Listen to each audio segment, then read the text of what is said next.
Thank you. So I'm going to be taking a slightly different approach to the marvelous botanizing that's been going on and do a little tour back in some history.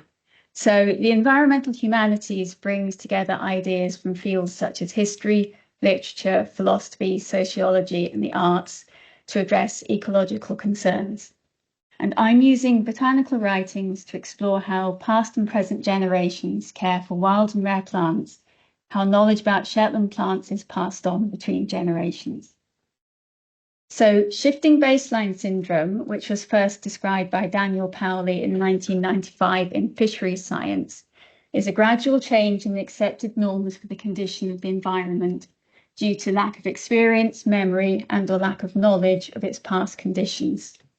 And Powley argued that including wider forms of evidence, such as anecdotes, could give a more complete picture of environmental change. So I've developed a proposed framework to apply humanities ideas, such as the ethics of care, to the causes of shifting baseline syndrome and how we might mitigate against it in plant conservation. So my fieldwork in Shetland has included interviewing, visiting plant habitats, archives, and heritage centres, and I invited people to share their wild and rare plant stories. So here's one I received from Beth about growing up on a croft in Delting.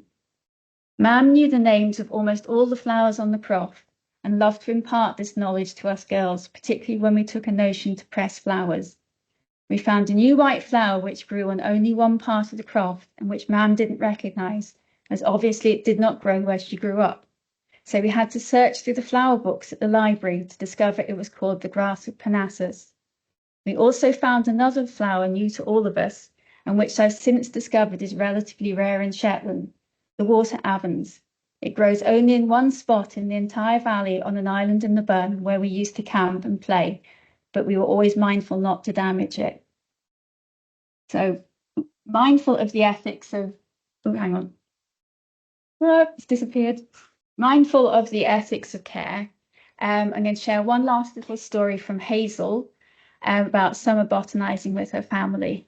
So highlights have been the bog orchid at nesting, the purple saxifrage in North Mavine after having COVID, and the monstrous Dactylorhiza formosa, the beast curly dodie that we've been looking after in Burrovo.